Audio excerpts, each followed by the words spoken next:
자, 이제 있던 집도 다 팔아야 돼. 지금 현금 보유만이 답이야. 금리가 지금 뭐 누가 내린다 그랬어요. 금리 앞으로 더 오를 거야 지금.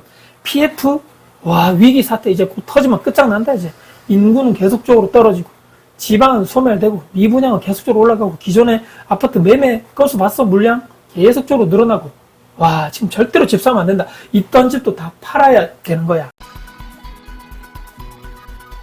얼마 전에 이제 친구 모임이 있어서 갔다 왔습니다. 그 중에 이제 한 친구가 제가 정말 친한 친구인데 친한 친구다 그래서 이 투자 재테크 쪽으로도 뭐 무조건 맞아야 돼 이런 법은 없는 거죠. 근데 이 친구가 정말 똑똑한 친구고 석사까지 제 친구들 중에 가방끈이 길다라고 표현하죠. 이런 친구 많이 없는데 석사까지 했던 똑똑한 친구입니다. 근데 이 친구가 얘기를 쭉 술자리를 사다 보니까 저는 정말 처음으로 제 지인 중에서 라이트하우스라는 그 유튜버를 얘기하는 걸 제 실제로 지인 중에 처음 봤습니다. 있구나 정말. 보통 이제 폭락론 영상을 올리면 수십만, 수백만 조회수도 나오고 댓글도 막 수백 개, 수천 개가 막 달리는 거. 근데 조금이라도 긍정적이라거나 희망적이라거나 또는 요즘에 뭐 전세가 귀해집니다. 전세가 뭐 가격이 오르면 매매가를 끌어올립니다. 뭐 이런 거 있잖아요. 근데 이런 건 조회수가 뭐 몇천, 뭐 몇만 회. 이거밖에 안 돼요. 댓글도 조금밖에 없고. 그 댓글 중에서도 또 중요한 것은 뭐 악플도 많고. 세상에 왜 이렇게 자꾸 돌아가지? 이게 맞나 이게? 폭락론이 무조건 잘못이고 뭐 폭등론, 뭐 긍정론 이게 올바르다. 이런 이중잣대나 흑백 논리. 부동산 투자 시장을 저는 이렇게 딱 두 개로만 쪼개서 바라보면 저는 안 된다라고 생각합니다. 우리 대부분이 우리가 졸업을 해서 직장 취업하겠죠. 월급쟁이로서 살아가는데 부모님 집에 내가 얹혀 산다 그러죠. 원래 내가 예전에 살았던 그거 말고는 자가 집을 사가지고 대출 보통 받잖아요. 대출 받아가지고 이자나 원금 내면서 내 월급 중에서 월급 이만큼이면 어느 정도 큰 포션에 이것을 내가 주거비로 부담을 하고 사는 거죠. 그럼 전세 사는 사람 또한 요즘에 보통 전세자금 대출 받으니까 그 전세자금 대출 받으면 이자를 이만큼 내 월급에서 매달 계속적으로 나는 거고 월세는 당연히 내가 이 월급 받는 것 중에서 월세 이만큼이 매달 집주인에게 가는 거죠. 결론은 우리는 매달 의식주, 필수제, 의식주가 있는데 매달 일정량의 돈을 내고 있습니다. 의식주에. 근데 특히나 이 주거비, 자가든 임대든 매달 어쩔 수 없이 내가 살아가야 되기 때문에 우리가 밖에 노숙은 하지 않기 때문에 차박이나 돈을 내게 되는 것입니다. 집은 근데 절대로 사지 말라고 하면서 보통은 근데 그 결론은 그러면 아니면 그 대비책은 뭐냐? 언제까지 사지 말라고. 뭐 현금만이 답이다라고 하는데 그럼 전세나 월세로 들어가서 살라는 건데 그거에 대한 이야기들은 보통 잘 하지 않다라는 얘기입니다. 근데 공포론만 얘기하는 거죠. 무조건 사면 떨어진다, 끝장난다, 뭐 다 죽는다, 집 사면 끝난다 이런 얘기밖에 않고 아니 그러면 일단은 전세나 월세 살아야 되는데 어떻게 그러면 대비책이 무엇이냐? 돈을 어떻게 모아야 되는가? 이거에 대한 얘기는 보통 그 솔루션에 대한 얘기는 보통 없다라는 얘기입니다.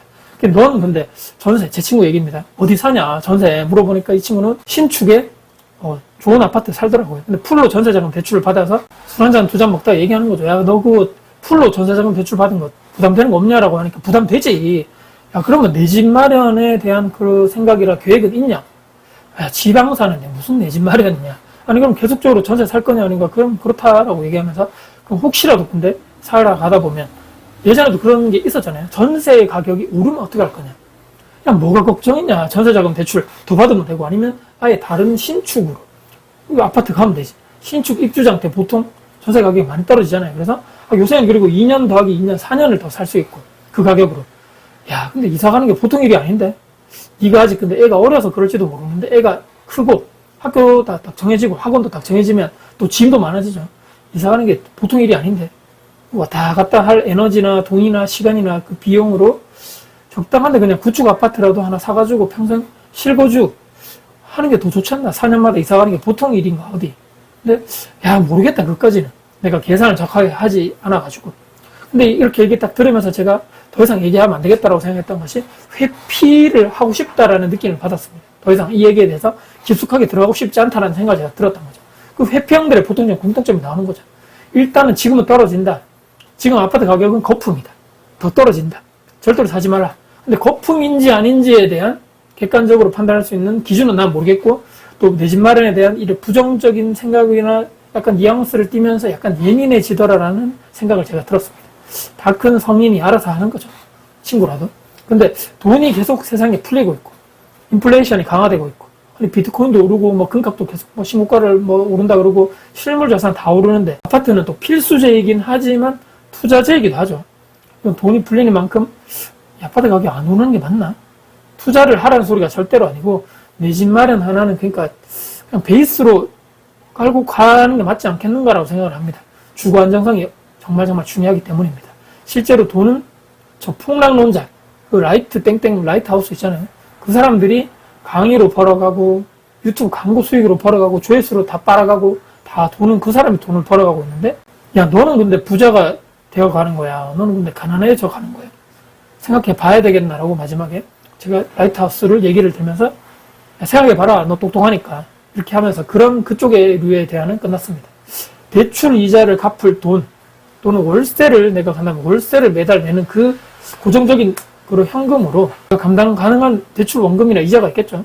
그럼 내 집 마련해서 사는 게 마음 편하겠다라는 전 결론입니다. 지금 이 기회인 이유 자체는 가격 자체가 많이 빠졌기 때문입니다. 조정이 많이 됐다. 이자도 또 금리도 많이 내려가고, 보통 요즘에 받으면 3%대 정도 이런 담보대출 이자가 나옵니다. 우리가 대출을 지금 받는 거랑 5년 뒤에 받을 거랑 10년 뒤에 받을 거랑 또 다른 거죠. 대출 받은 돈도 인플레이션이라는 얘기죠. 미리 받아둔 사람이 오히려 더 큰 이득이다.